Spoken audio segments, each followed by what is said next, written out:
नमस्कार, सुबह के 10 बज रहे हैं। आप देख रहे हैं आज सुबह, आपके साथ मैं हूं अर्पिता आर्या। बिहार का बेगूसराय कल फायरिंग की ताबड़तोड़ वारदात से दहल गया। बाइक सवार दो गुंडों ने कल शाम 5 बजे से 40 मिनट तक 28 किलोमीटर तक जमकर खौफ मचाया है। बाइक से दोनों गुंडे बेगूसराय के 4 थाना इलाकों में घूम घूम कर फायरिंग करते रहे। फायरिंग में एक शख्स की मौत की खबर है, 9 लोग जख्मी हैं। गुंडों का अब तक कोई पता नहीं चला है।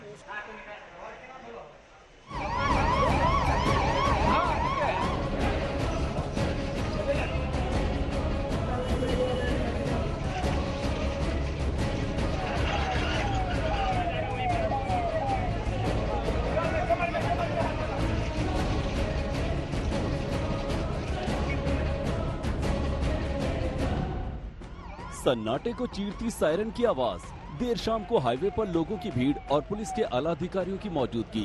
बिहार के बेगूसराय की ये तस्वीर है। बाइक सवार दो बदमाशों ने मंगलवार की शाम घूम घूम कर ताबड़तोड़ फायरिंग करते हुए ऐसा कोहराम मचाया कि इसकी गूंज बेगूसराय ही नहीं पूरे बिहार को लंबे समय तक दहलाती रहेगी। सीसीटीवी की तस्वीरों में कैद ये वो दो बदमाश हैं जिन्होंने मंगलवार की शाम फायरिंग कर पूरे बिहार को दहला दिया। फायरिंग की शुरुआत शाम 5 बजे बेगूसराय के मल्हीपुर चौराहे से हुई और इसके बाद नेशनल हाईवे 28 पर निकले इन बदमाशों ने 4 थाना क्षेत्रों में कई जगहों पर ताबड़तोड़ गोलियां चलाई। सुनिए पहली गोली खाने वाले चश्मदीद का बयान। मल्हीपुर चौक पर आइसक्रीम बेच रहे थे सर, ठेला लगाकर बेच रहे थे आइसक्रीम, मतलब बैठल थे ठेला के ऊपर पे। वो आया, किधर से आया नहीं आया, एकदम तरतरी ने गोली चल गई। हमको टांग में लगा, हम गिर गए। सब आदमी उधर का पकड़ा हमको कि गोली लग गया।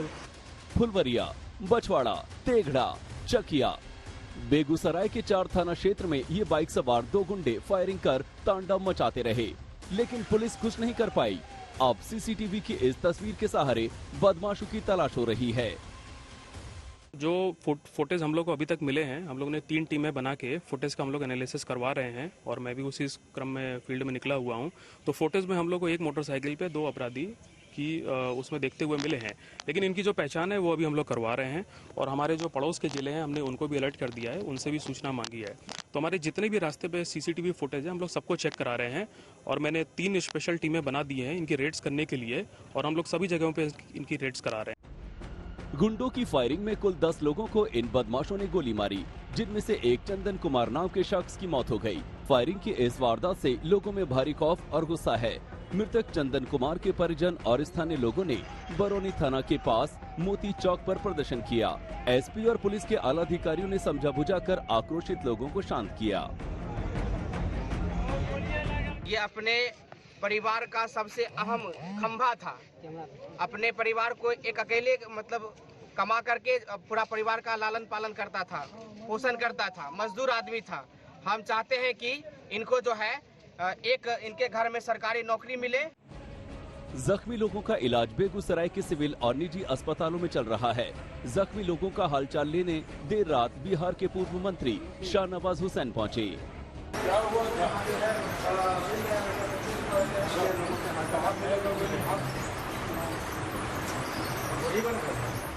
पुलिस ने पूरे शहर को सील कर दिया। एसपी से लेकर आईजी तक सड़कों पर आ गए। पास के जिलों को भी अलर्ट किया गया। कई जगहों पर नाकेबंदी की गई। पुलिस ने ताबड़तोड़ छापे भी मारे, लेकिन बाइक सवार इन बदमाशों तक पुलिस नहीं पहुंच पाई। पुलिस ने पास के जिलों को भी अलर्ट कर दिया है। पटना, समस्तीपुर, खगड़िया, नालंदा, लखीसराय जिलों में नाकेबंदी की गई। बेगूसराय से सौरभ कुमार के साथ आज तक ब्यूरो। बेगूसराय से सांसद केंद्रीय मंत्री गिरिराज सिंह थोड़ी देर पहले दिल्ली से पटना पहुंचे। वो बेगूसराय पहुंच रहे हैं। गिरिराज ने बेगूसराय की वारदात पर नीतीश सरकार पर जमकर हमला बोला है। वो खुद वहां पर पहुंच रहे हैं। मुख्यमंत्री जी, बिहार में जब भी ये महागठबंधन की सरकार बनी है तब से लॉ एंड ऑर्डर की स्थिति इतनी बिगड़ गई है कि आम लोगों का कहना है रोपे बबुल तो आम कहां से हुए। जब मुख्यमंत्री जी जंगल राज पहले खुद कहते थे, लेकिन अब जंगल राज को जनता राज कहते हैं। अभी मुश्किल से कुछ घंटे पहले, 2-3 दिन पहले उनके नाक के नीचे पटना में पिरबहौर थाने में जिस ढंग से, अब मैं शब्द को क्या प्रयोग करूं, उनके पुलिस अधिकारियों को थाने में घुस करके व्यवहार किया, मारा पीटा, अपराधियों को छुड़ाया। मुख्यमंत्री जी कहते हैं ये जंगल राज नहीं, जनता दरबार है।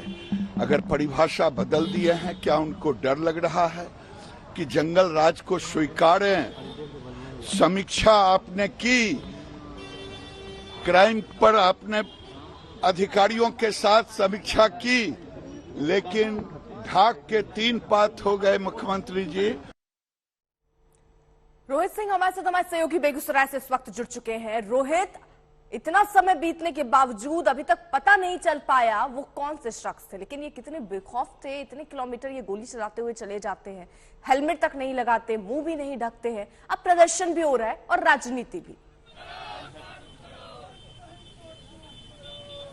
बिल्कुल, देखिए ये जो घटना घटी है तकरीबन 16 घंटे से भी ज्यादा का वक्त बीत चुका है, लेकिन अब तक जो 2 अपराधी हैं जो इस वीडियो जो सीसीटीवी में दिख भी रहे हैं, जिन्होंने फायरिंग की है, उन लोगों की अब तक कोई शिनाख्त नहीं हो पाई है और पुलिस उनको पकड़ने में भी अब तक कामयाबी हासिल नहीं कर पाई है। लेकिन उस घटना को लेकर बेगूसराय में जमकर आज विरोध प्रदर्शन हो रहा है। दरअसल हम इस वक्त खड़े हैं NH31 पे ही, जहां पर कल फायरिंग की घटना घटी थी और पटना और बेगूसराय को जोड़ने वाला ये NH31 जो है, यहाँ पर आप देख सकते हैं बीजेपी के जो लोग हैं वो यहाँ धरने पर बैठ गए हैं और दोनों तरफ से जो है इस रोड को जाम कर दिया गया है और यहाँ पर जमकर सरकार के खिलाफ नारेबाजी हो रही है, प्रदर्शन भी हो रहा है।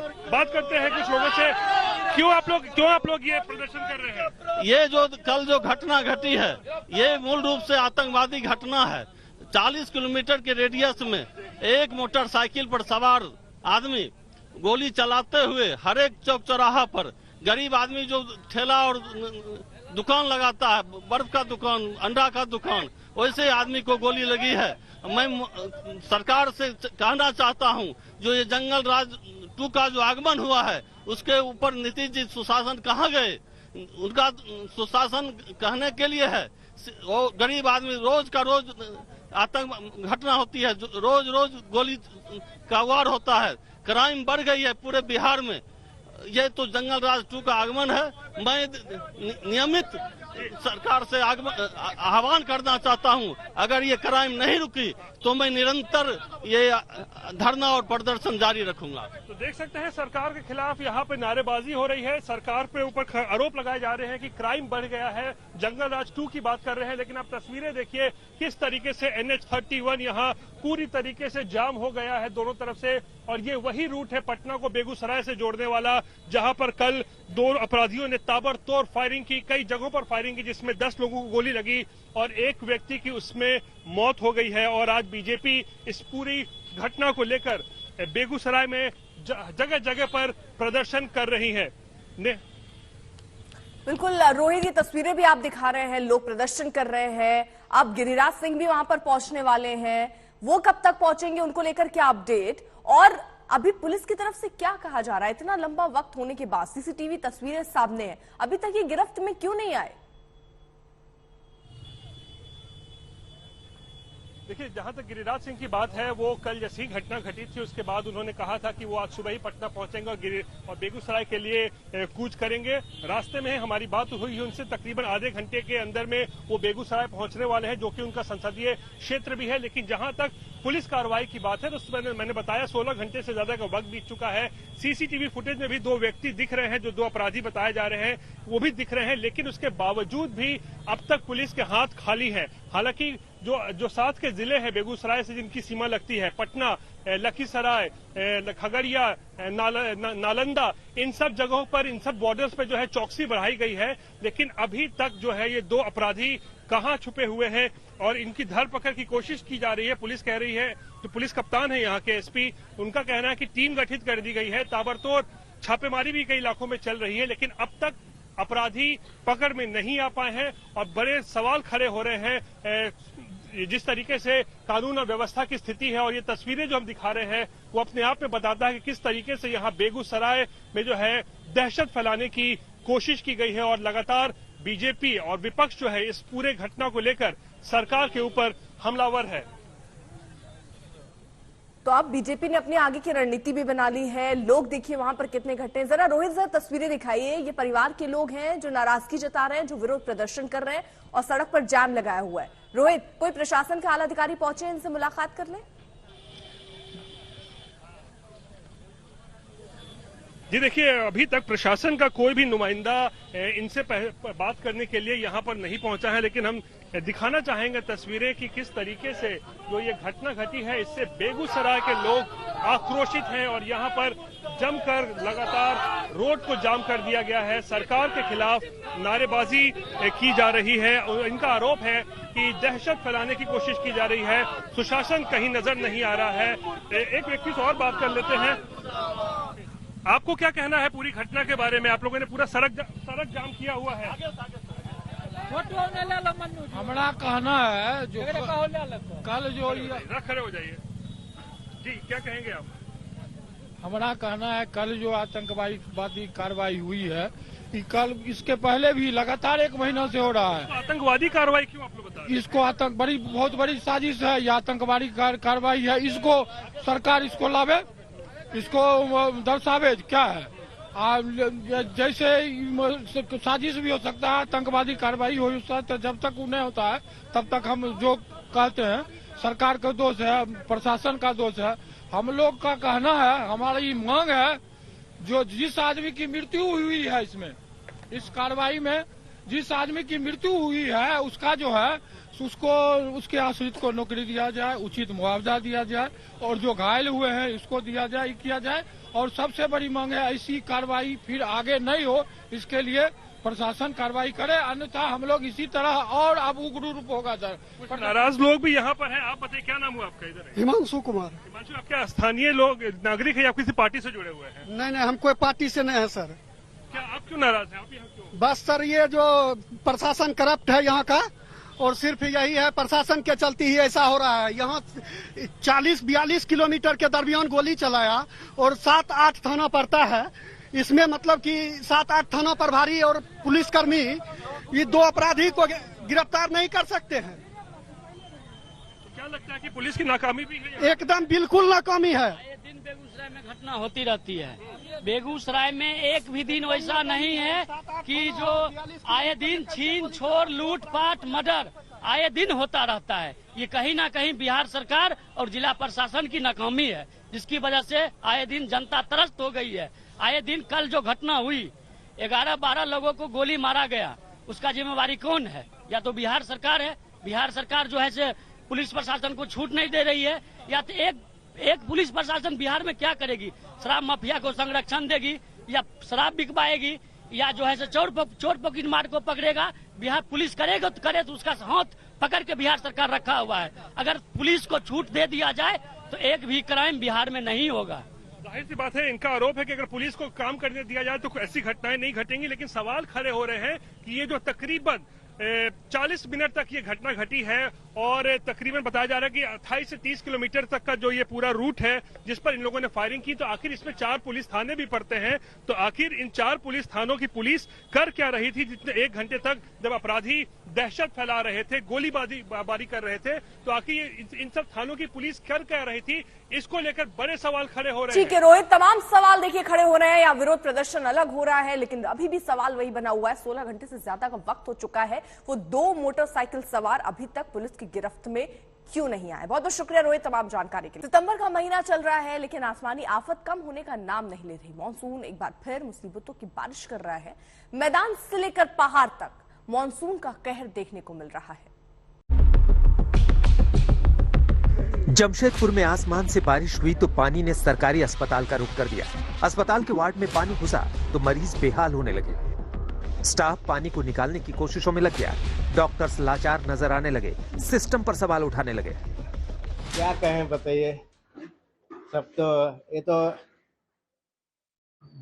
पानी बरसात होने से ही ऐसे होते रहता है। ये हर बार होता है? ये हर बार होता है, हर वर्ष। अच्छा, पानी कहाँ से आ रहा है इसके बारे में कहीं? ये अंदर गोरम से ही कहीं से घुस रहा है, बाथरूम से भी और ये सब से भी, जितना ड्रेन व्रेन है पुराना वो सब से भी था, अब अंदर गोरम हो चुका है। पहले भी वैसे थी, आज भी वही स्थिति है जी। तो बहुत ही परेशानी है इसमें आने जाने का। जैसे मरीज जो एडमिट हुआ है उन लोग का तो ज़्यादा दिक्कत है, बेड के अंदर पानी घुस रहा है, बड़ी समस्या है। ऐसे आप जल जमाव पर क्या कहेंगे? ऐसा व्यवस्था, इसका तो व्यवस्था थोड़ा दुरुस्त अच्छा होना चाहिए, जैसे पानी न हो, अंदर पानी न घुसे। मध्य प्रदेश के खरगोन में भी बेहिसाब बारिश का कहर दिखा। पुलियों पर 4 से 5 फीट तक पानी भर गया। कुंदा नदी में बाढ़ आने की वजह से खेड़ी बामखल मार्ग को बंद कर दिया गया है। लोगों को शहर तक जाने के लिए लंबा रास्ता तय करना पड़ रहा है। शहर में लगातार बारिश से सैलाब का ही मंजर है। कुल मिलाकर मध्य प्रदेश से लेकर दक्षिण भारत तक लौटते मानसून की बारिश ने कई शहरों को बेहाल कर दिया है। दक्षिण भारत के बड़े इलाके में इस समय लौटते मानसून की वजह से जबरदस्त बारिश हो रही है। कर्नाटक के कलबुर्गी की तस्वीर देखिए। बारिश की वजह से सोन्ना बैराज के गेट खोलने पड़े और करीब 1,24,000 क्यूसेक पानी छोड़ना पड़ा। इस वजह से आसपास के इलाकों में बाढ़ का खतरा पैदा हो गया है। नॉर्थ ईस्ट में भी मौसम ने एक बार फिर मिजाज बदला है। गुवाहाटी में हुई बारिश की वजह से जगह जगह जलजमाव हो गया। कोलकाता की सड़कें भी बारिश में डूबी नजर आई। मौसम विभाग ने 5 राज्यों में बारिश का अलर्ट जारी किया है। उत्तराखंड में 14 और 15 सितंबर को भारी बारिश के आसार है। यहाँ ऑरेंज अलर्ट जारी किया गया है। बिहार के 26 जिलों में भी मौसम विभाग ने भारी बारिश की चेतावनी जारी की है। पश्चिम बंगाल और ओडिशा के कई जिलों में बारिश की संभावना जताई गई है। आज तक ब्यूरो। 16 घंटे से ज्यादा का वक्त हो चुका है, लेकिन अभी तक पुलिस के हाथ खाली हैं। एक शख्स की मौत की खबर है, परिजन नाराज हैं और नाराजगी इस बात को लेकर कि क्या बिहार एक बार फिर से जंगल राज की तरफ आगे बढ़ रहा है। ये सवाल अब परिवार के लोग उठा रहे हैं, विरोध कर रहे हैं। वहीं बीजेपी इस पर नीतीश बाबू को घेरते हुए, उनकी सरकार को घेरते हुए नजर आ रही है। आज गिरिराज सिंह भी वहां पर पहुंचने वाले हैं, तो आपको हम तस्वीरें भी दिखा रहे हैं। जख्मी भी लोग हैं जिन्हें अस्पताल में भर्ती कराया गया है और पुलिस ने नाकेबंदी कर ली है। सीसीटीवी फुटेज आप देख रहे हैं, ये पुलिस के हाथों में है, लेकिन बावजूद इसके अभी गिरेबान इन बदमाशों के नहीं पकड़ पाई है पुलिस। तो अभी बदमाशों का जो तांडव है वो दरअसल बहुत चौंका रहा है। कई किलोमीटर ऐसे ही फायरिंग करते हुए ये 2 बाइक सवार निकल जाते हैं। नित्यानंद राय इस वक्त हमारे साथ बीजेपी के नेता जुड़ चुके हैं। सर, सबसे पहले और सबसे बड़ा सवाल ये कि जैसा परिवार के लोग कह रहे हैं कि जंगल राज की तरफ अब बढ़ रहा है बिहार, क्या अब आने वाली तस्वीरें जो वहां से निकल कर आ रही हैं, क्या वो उसी तरफ इशारा कर रही हैं?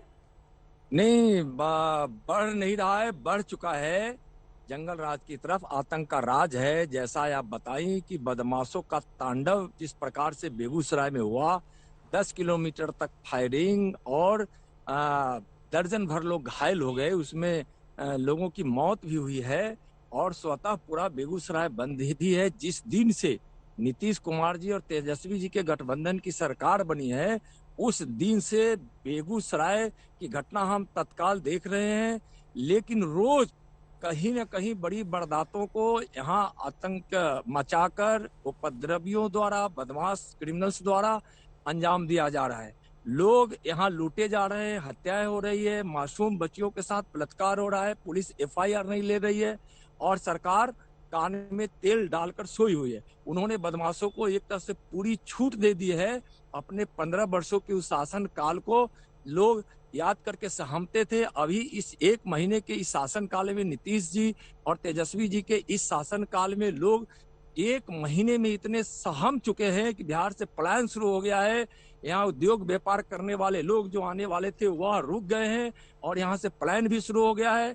और तांडव जिस प्रकार से आतंकवादियों का, बदमाशों का जो हो रहा है, खुलेआम हो रहा है, दिन दहाड़े हो रहा है, सड़कों से लेकर गांव से लेकर शहरों तक आज हमारी माँ बहनें सहमी हुई है। शाम को बाजार जाना बंद कर दी है। घर के लोग अपने महिलाओं को अब स्कूल से लेकर शहर तक भेजने में डर रहे हैं। और जो कल बेगूसराय में हुआ, इतना बड़ा उदाहरण सोचिए कि अभी तक पुलिस कार्रवाई भी नहीं कर पा रही है, और करने वाले लोग को इतनी छूट दे दी है यह सरकार कि आतंकवादियों का और बदमाशों का जिस प्रकार से यहाँ मनोबल बढ़ चुका है, यह बिहार में तांडव राज, गुंडा राज, अराजक राज, अपराधी राज, जंगल राज, अब जो कहेंगे सब उस संज्ञा इस सरकार के लिए बिल्कुल उपयुक्त है।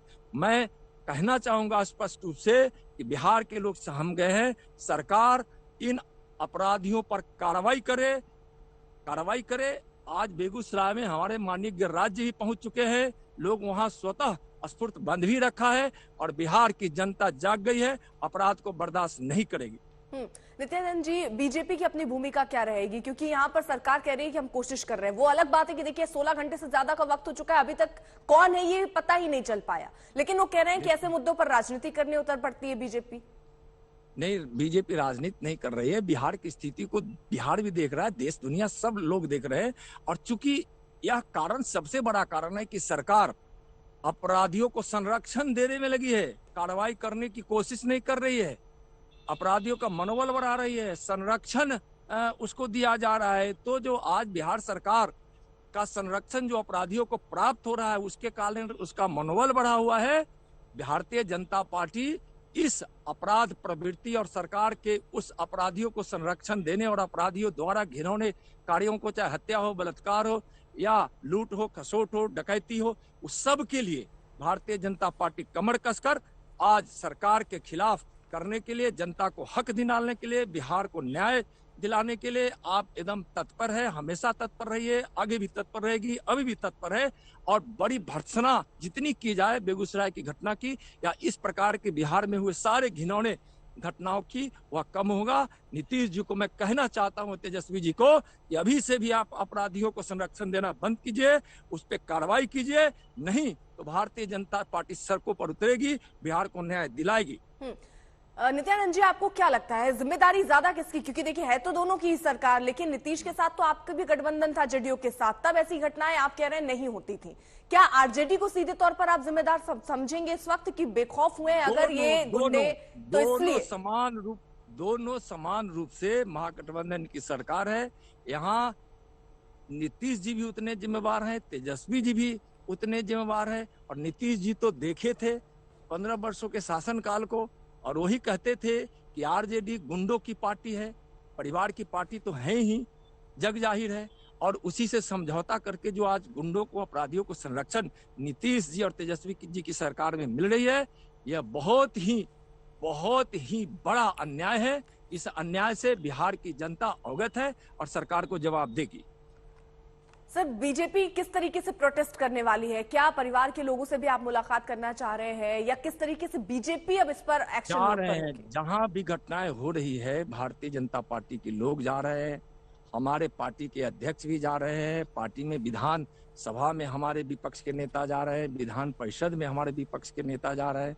भारतीय जनता पार्टी के पूर्व जितने भी हमारे उप मुख्यमंत्री रहे हैं, हमारे जितने भी विधायक रहे हैं, पार्टी के पदाधिकारी हैं, क्योंकि घटना इतनी बड़ी तादाद में हो रही है, इतनी बड़ी संख्या है कि आज सारे लोग घटनाओं के पास जाते हैं, उन दुखियों से मिलते हैं और उनके परिवार के दुख दर्द को समझते हैं। और सरकार पर हम पूरा दबाव दे रहे हैं, सरकार को हम समझा भी रहे हैं, सरकार को हम स्पष्ट कर रहे हैं कि इस प्रकार के अपराध को और अपराधियों के संरक्षण को जो सरकार के द्वारा संरक्षण मिलता है, उसको भारतीय जनता पार्टी भी बर्दाश्त नहीं करेगी, बिहार की जनता भी बर्दाश्त नहीं करेगी। नित्यानंद जी, आपने कहा संरक्षण, क्या आपको लगता है ये जो बाइक सवार वहां से गुजर रहे थे या जिन्होंने इतनी फायरिंग करते हुए निकल गए इतने किलोमीटर, आपको लगता है बिना संरक्षण के मुमकिन नहीं है?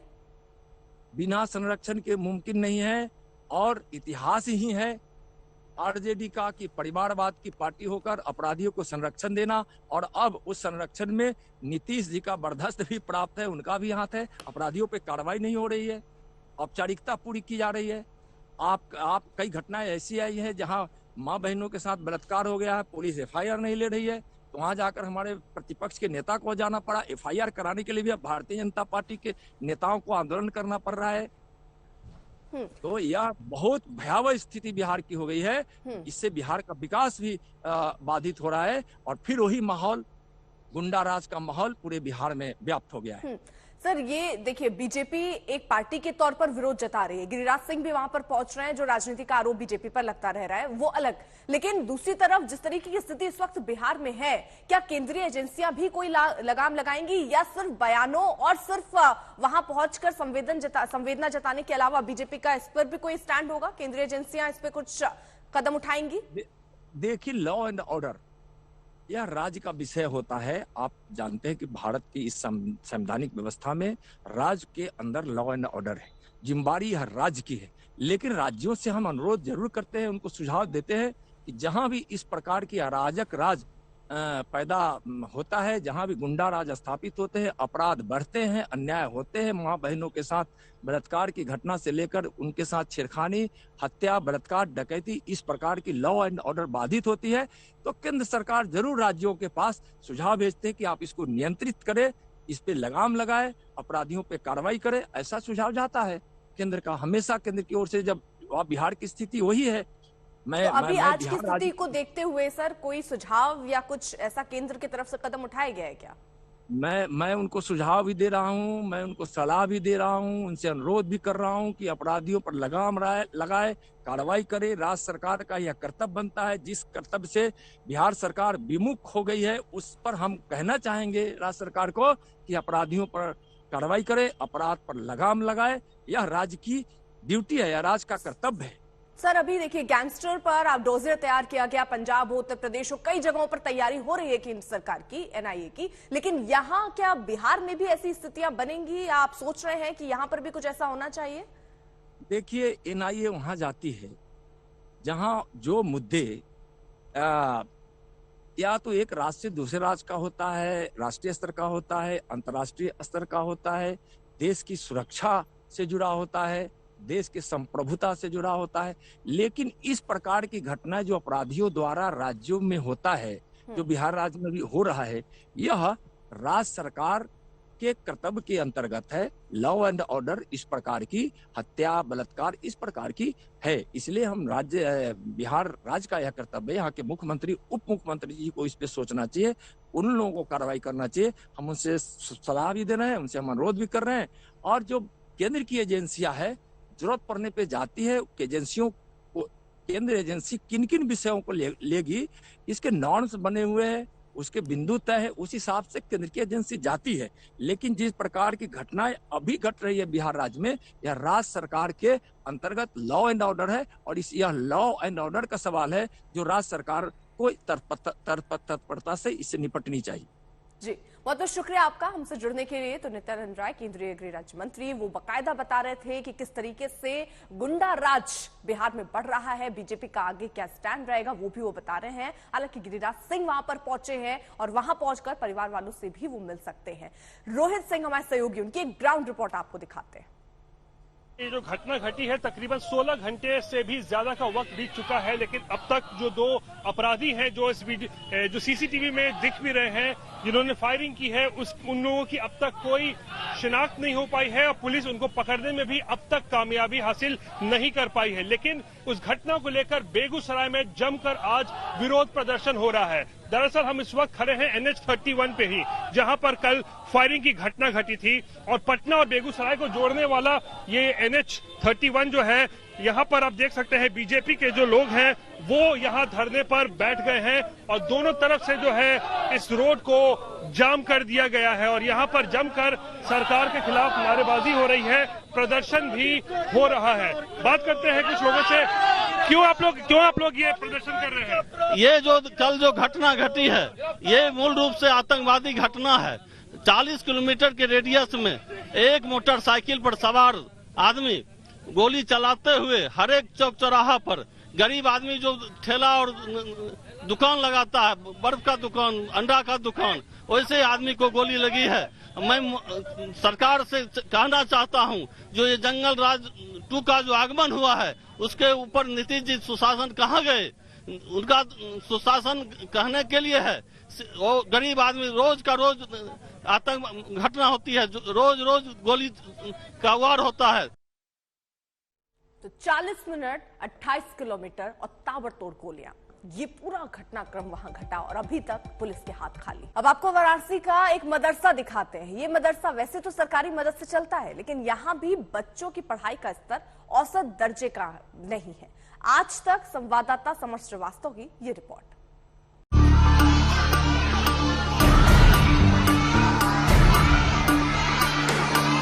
उत्तर प्रदेश में गैर सरकारी मदरसों का सर्वे शुरू हो चुका है। उनमें से कई की हालत बेहद खस्ता है। दूसरी तरफ सरकार से सहायता प्राप्त मदरसों में कमोबेश स्थिति ठीक ठाक है। वाराणसी के ऐसे ही एक मदरसे में पहुंचे हमारे संवाददाता समर श्रीवास्तव। सरकार की तरफ से लगातार अवैध मदरसों को लेकर बात चल रही है कि कैसे उन पर रोक लगाई जाए, पर जो मुख्य धारा में मदरसे हैं उनको भी जोड़ने के प्रयास चल रहे हैं। ऐसे ही मदरसे हम यहाँ पर आए हैं, आपको वाराणसी में दिखाएंगे। ये लोता इलाका है और ये मदरसा फैजुल उलूम है। आइए हम चलते हैं और देखते हैं कि आखिर यहाँ पर क्या इंतजाम हैं बच्चों के लिए और क्या बच्चों की तालीम में पढ़ाई यहाँ पर ठीक चलती है या नहीं। तो आइए हमारे साथ, हम आपको दिखाते हैं।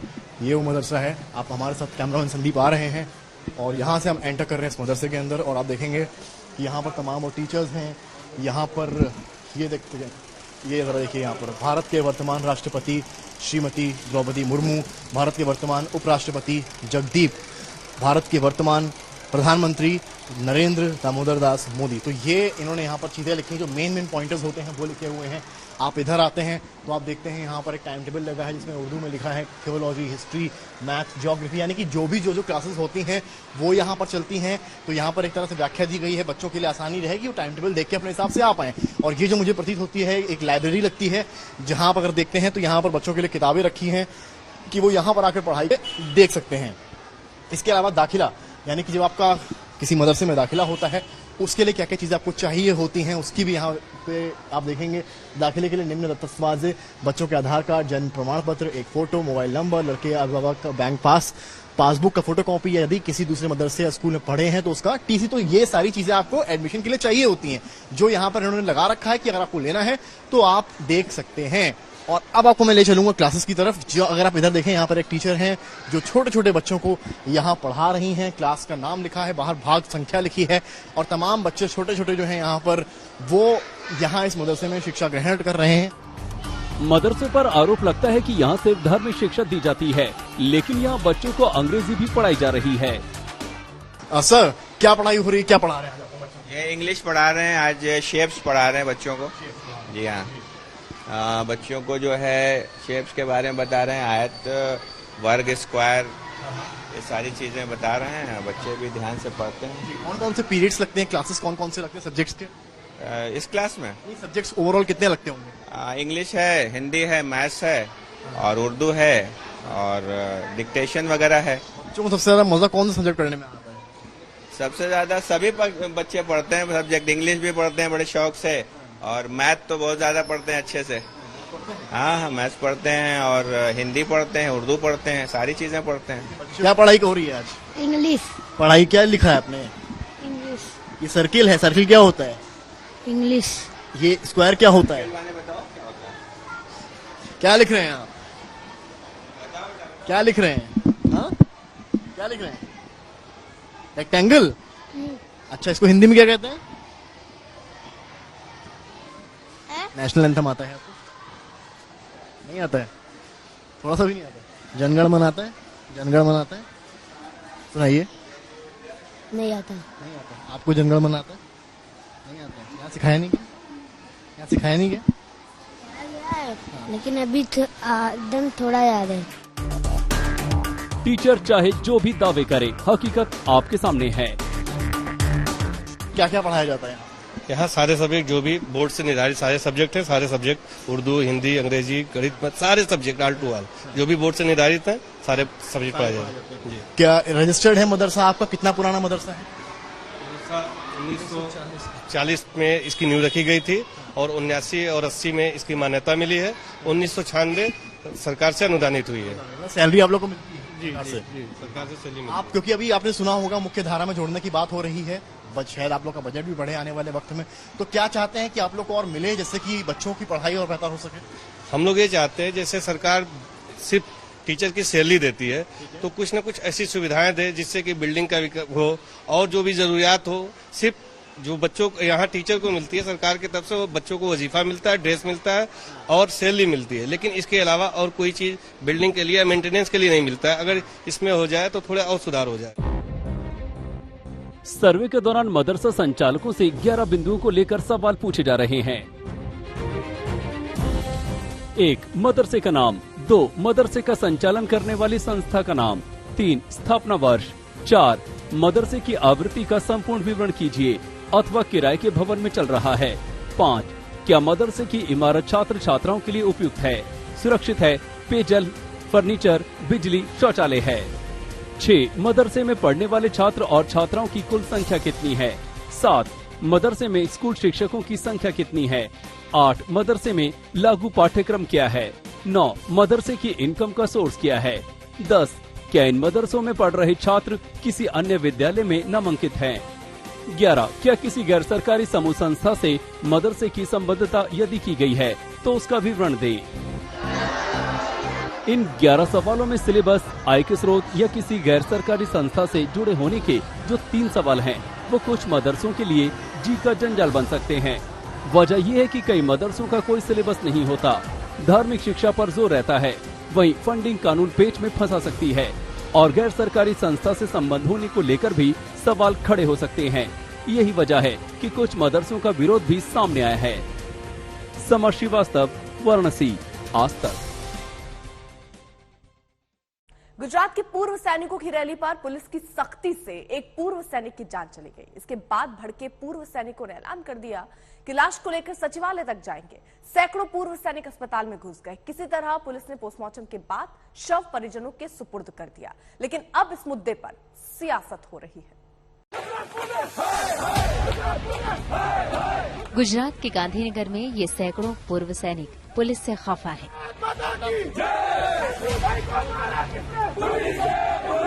और नारेबाजी करते हुए सचिवालय की तरफ बढ़ रहे हैं। आरोप है कि इस दौरान पुलिस की सख्ती की वजह से हार्ट अटैक से एक पूर्व सैनिक की मौत हो गई। इसके बाद पूर्व सैनिकों का गुस्सा भड़क गया और वो शव को सचिवालय ले जाने पर अड़ गए कि भाई ये पूरे पूर्व सैनिक और वीर नारियां यहाँ गांधीनगर में आना नहीं चाहिए और इनको कोर्डन करके ले जाओ, किसी भी तरह से उनको ले जाओ। और एक पूर्व सैनिक को पुलिस के द्वारा लाठीचार्ज छाती के ऊपर किया और आज वो शहीद हो गया है। हम अभी उनको डेड बॉडी लेने जा रहे हैं, उसके बाद वो डेड बॉडी लेके सचिवालय के अंदर घुसेंगे। पूर्व सैनिक की मौत के बाद पोस्टमार्टम हाउस के बाहर भी बड़ी तादाद में पूर्व सैनिक जमा होकर नारेबाजी करने लगे। कुछ पूर्व सैनिक अस्पताल में भी घुस गए और हंगामा किया। मामले को लेकर सियासत भी होने लगी। आप और कांग्रेस के नेता भी पूर्व सैनिकों का समर्थन करने के लिए अस्पताल पहुंच गए। करीबन 1 साल से मैं जानता हूं, रिटायर आर्मी मैन, वो बीएसएफ के लोग हैं, सरहद संभालने वाले लोग हैं, उनकी सर्विस की जो भी मांगे गवर्नमेंट ने लिखी है, वहां जीआर करके उनको दी है, वो मांग गुजरात सरकार या भारत सरकार में पूरी नहीं हो पाती। कई बार वो गांधीनगर आए, अहमदाबाद आए, सरकार ने कुछ कमेटी बनाई, कमेटी बनाने के बावजूद भी उनकी मांगे पूरी नहीं कर रही। पूर्व सैनिकों का कहना है कि उनको बाकी राज्यों जैसी सुविधाएं गुजरात में नहीं मिल रही और इसी के खिलाफ वो आंदोलन कर रहे थे। मांगे क्या है आप लोगों की? हमारी जो मांगे थी, माजी सैनिक का आरक्षण 10% आरक्षण है, खेती और जमीन की प्लॉटिंग के लिए जो उनको देते हैं उनके लिए उनका पालन हो। माजी सैनिक को रोजगारी के लिए हथियार लाइसेंस होता है, उनका पालन हो। पगार रक्षण, ऐसे 14 मुद्दा की मांगों को लेकर हम आज सरकार को अनुरोध करने जा रहे थे। लेकिन सरकार ने जो आपकी राशि की मांग थी कि जो पैसे मिलने चाहिए, वो मांग तो स्वीकार कर ली है। बिल्कुल बिल्कुल, ये आपके समक्ष सरकार ने ये रखा कि हमने ये 1 करोड़ की मांगे पूरी की है, मगर अभी भी उसमें विसंगता है। उसमें एक जो 7वां नंबर का क्रम था वो सरकार ने निकाल दिया गया। सरकार ने बहुत चालाकी से ये किया है। मैंने बताया था सचिव को, मगर ये बात मेरी मानी नहीं गई और आगामी मीटिंग भी नहीं करी। पूर्व सैनिक की मौत के बाद अब इस मुद्दे को लेकर राजनीति होनी तय है। गांधीनगर से गोपी घांगर, आज तक।